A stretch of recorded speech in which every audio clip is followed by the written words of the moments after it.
Ce présent tutoriel vous permettra de comprendre comment on construit des tableaux à partir d'Excel. Donc, avec Excel, un tableau rapide, ça s'appelle un tableau croisé dynamique.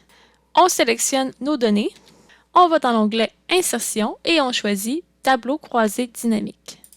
Excel nous demande quelles données veux-tu prendre. Donc, on dit le tableau au complet. Donc, on ne touche pas à ça ici. Et ensuite, il nous demande où est-ce que tu veux que je fasse le nouveau tableau, le tableau croisé dynamique. Donc, une nouvelle feuille de calcul, tout simplement. Et là, Excel ouvre une nouvelle feuille et on voit que le tableau est vide. Donc, c'est normal parce qu'il faut dire à Excel qu'est-ce qu'on veut faire comme tableau. Donc, on va dans l'espèce de petite fenêtre qui est apparue, le champ de tableau croisé dynamique. Et là, nous, par exemple, j'aimerais ça commencer par faire un tableau relié à l'espèce. Donc là, on va prendre la variable espèce, on la sélectionne et on la glisse.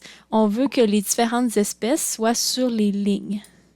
Donc là, c'est les différentes espèces que Excel a trouvées dans notre base de données, sauf qu'on veut savoir combien il y a de crapauds, combien de grenouilles, combien de rainettes. Donc, pour ce faire, on reprend la même variable, donc espèce, on la sélectionne, on fait un clic et on la glisse jusqu'à valeur. Donc là, ici, ce que ça veut dire, c'est que j'ai 69 crapauds, 15 grenouilles, 72 rainettes et 13 salamandres dans ma base de données originale. Donc, travailler avec un tableau croisé dynamique de cette sorte-là, c'est vraiment pas efficace. Là, on est très limité dans ce qu'on peut faire avec ce genre de tableau-là. C'est pour ça qu'on va toujours venir le recopier. Donc, tout ce que vous avez à faire, c'est sélectionner la partie qui est en blanc. On fait clic droit, copier ou CTRL-C et on va venir coller le tout un peu plus bas. Il faut faire attention, nous, on va toujours utiliser le coller des valeurs. Donc, pour coller les valeurs, vous allez dans l'onglet Accueil, vous avez le petit coller. Prenez la petite flèche. Nous, on prend toujours coller des valeurs, donc soit celle-ci ou celle-ci. En général, je prends lui avec le petit pourcentage. Donc là, on a nos données. La première chose à faire, c'est peut-être venir remplacer les significations CGRS. Un coup que c'est fait, on va venir maintenant rajouter des noms à notre colonne. Donc ici, ça va être le nom de la variable espèce. Et ici, la deuxième colonne, c'est les fréquences absolues. En fait, les fréquences absolues, c'est le nombre d'unités statistiques, donc nombre d'amphibiens. Ensuite, on va rajouter notre ligne totale. Pour aller chercher 169, au lieu de l'écrire manuellement comme ça, on va utiliser une première fonction Excel qui va être utile tout au long de la session, c'est la fonction somme. Donc, la fonction somme, tout ce que vous avez à faire pour faire une fonction Excel, il faut toujours et toujours commencer avec le même symbole. Donc, on commence toujours une fonction avec un égal. Donc là, moi, je veux utiliser la fonction qui s'appelle somme. Ça va additionner le nombre de crapauds, le nombre de grenouilles, le nombre de rainettes et le nombre de salamandres pour savoir combien au total j'ai d'amphibiens dans mon échantillon. Tout ce que vous avez à faire, c'est écrire somme et là, on voit plusieurs choix apparaître. Évidemment, nous, on va prendre la plus simple, égale somme.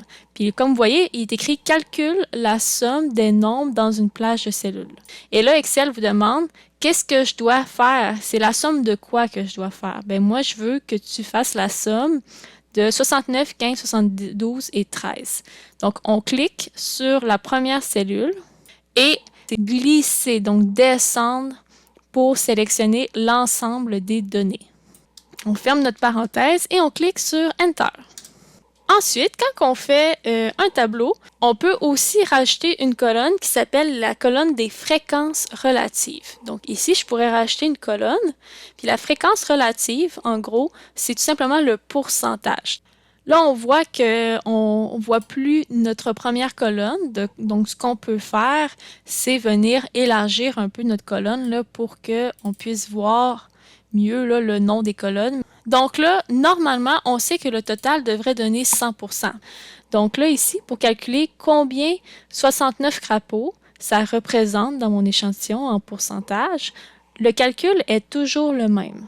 Donc, ce qu'on doit faire, c'est 69 divisé par mon total. Donc, 69 divisé par 169. Et là, si vous écrivez le calcul sur Excel, ben Excel ne le calcule pas. C'est normal parce que vous n'avez pas écrit un égal. Pour aller plus rapidement, voici un truc qu'on va utiliser tout au long de la session. Donc là, je veux faire un calcul. Je commence avec un égal. Je veux faire 69 divisé par 169. Avec Excel, c'est beaucoup plus efficace d'utiliser les cellules. Donc, on va aller sélectionner la cellule qui représente 69. On va venir diviser, donc on utilise le signe de division, par le total, mais à place d'écrire 169, on écrit encore une fois, on va chercher la cellule encore une fois. Et nous, on veut l'avoir en pourcentage, donc on fait fois 100. Question d'efficacité, encore une fois, là, pour être vraiment efficace avec Excel, ce qu'on va faire, c'est que à la cellule rouge, le total, on va toujours utiliser cette cellule-là parce que c'est toujours le nombre d'amphibiens sur le total. Donc, comme cette cellule-là, c'est toujours elle qu'on prend, on va venir rajouter des signes de $. Donc, on met un signe de $, devant le C, donc devant la lettre, et on met un signe de $, entre la lettre et le chiffre, comme ça. Un coup qu'on a cliqué sur Enter, on arrive à environ 40%. Et là, on va voir que Excel, c'est à ce moment-là qui est super efficace. Si vous voulez calculer le pourcentage pour chacun, tout ce que vous avez à faire, c'est de prendre la cellule qu'on vient de faire, aller dans le coin droit. On voit une petite croix noire qui apparaît. Ça s'appelle la poignée de recopie. Donc, vous prenez la croix noire, vous cliquez et vous descendez. Donc, on descend jusqu'à salamandre. De cette façon, Excel va refaire la bonne formule. Donc, si je regarde pour grenouille, il prend le nombre de grenouilles sur le total et il fait fois 100. Donc, c'est là qu'Excel devient efficace. À place de le faire à la calculatrice à chaque fois, bien, ça va vraiment plus vite de le faire avec Excel. On va juste vérifier que ça donne bien un total de 100%. Donc là, pour le vérifier, on fait tout simplement, encore une fois, la fonction somme. Donc, on sélectionne nos 4 pourcentages qu'on a trouvés. On ferme la parenthèse, on clique sur Enter et ça donne bien 100%. Par la suite, on pourrait peut-être ajouter un titre au tableau. Le titre du tableau doit être quand même significatif. La première chose qu'on fait, c'est qu'on va écrire au-dessus du tableau le titre. Le titre va toujours commencer par tableau avec un numéro.